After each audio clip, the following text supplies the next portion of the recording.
Joining us now, Mark Zaid. He's an attorney who specializes in cases involving national security and security clearances, and MSNBC legal analyst, former acting Solicitor General Neil Katyal. Good morning to you both. Mark, this is your area of expertise. We've talked about the indictment with you. Obviously, you believe what most people believe, which is that very, very serious charges and come with very serious consequences if convicted for Donald Trump. What is your sense now, post-arraignment, of where this case goes from here?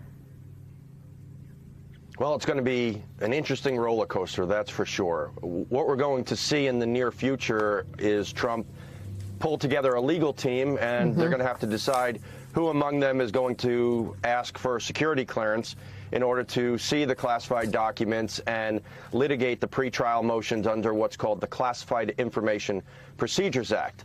I don't think any of these attorneys at the moment have clearances. That process could just be a matter of weeks if they get interim clearances, if there's nothing really in their background, which could be something not in the way of malicious. It could be they're married to a foreigner. It could have foreign relatives overseas, or it could be arrests, whatever it might be. But the whole process could take months in and of itself, unless the federal government expedites it. So we're going to see education of Judge Cannon by the prosecutors under what is CIPA as the acronym. You'll hear that a lot over the next few months, because that judge and that district court and 11th Circuit, which oversees it, doesn't have a lot of experience with classified information and Espionage Act cases. So both sides are actually going to be educated in the next few weeks or months.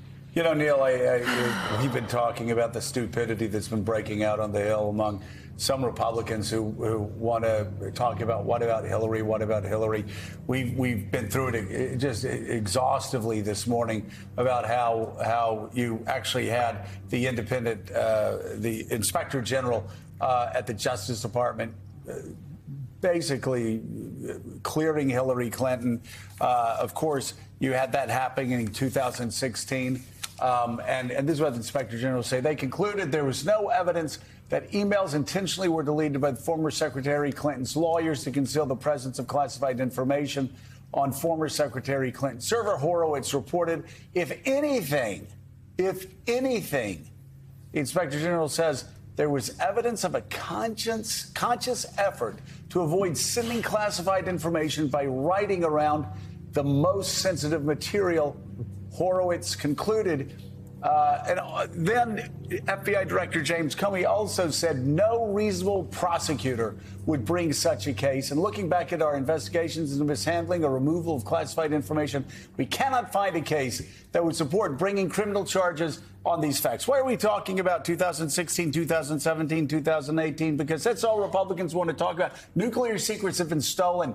Right? Some of the most sensitive information has been stolen, mishandled. Obstruction of justice has happened here. And all they want to do is talk about 2016, 17, 18. So I just want us really briefly, for our friends on the West Coast waking up, to do the same thing and say, OK, let's talk about it.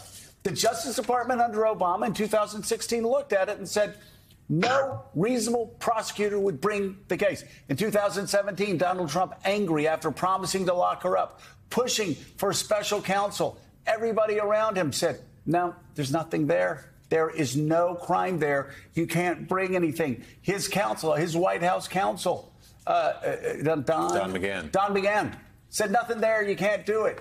He had Jeff Sessions there. Sessions didn't do it. Barr didn't do it. Right?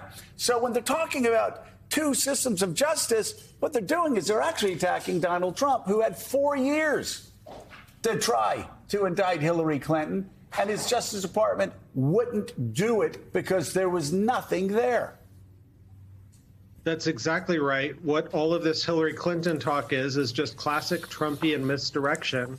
And, you know, back then, no reasonable prosecutor would have charged Hillary Clinton. I think that's right. That was based on the independent Inspector General's report. Here, Joe, by contrast, you have the exact opposite. No reasonable attorney general could look the other way and not prosecute Donald Trump. I can't imagine any attorney general, at least in my lifetime, who would have said, oh, yeah, this is cool. You can steal classified documents, bring them to your club in Florida, and then lie about it to the authorities afterwards and retain these documents and make false representations and all of the shenanigans that this 49-page indictment details, not the least of which is paragraph 54 of that indictment, which I think everyone should read, which basically goes through and says Trump ordered his attorneys to basically further the crimes and hide the evidence. So, you know, obviously Donald Trump is entitled to the presumption of innocence, but if his defense is what we've seen this far, he's going to be convicted. I mean, I haven't heard any defense from anyone on the Hill or from Donald Trump or from Donald Trump's lawyers that I think is going to hold up because, Joe, in court, you can't send someone to the witness stand screaming about Hillary's email or Joe Biden's garage. Those are not legal arguments. And you can't start making up mind declassification powers that don't exist. I mean, those defenses may work for Trump's base, but they don't work in a court of law. In the public opinion. They do not work in the court of law, and they don't keep you out of jail for what even Jonathan Turley said. One count would be a life sentence for Donald Trump. So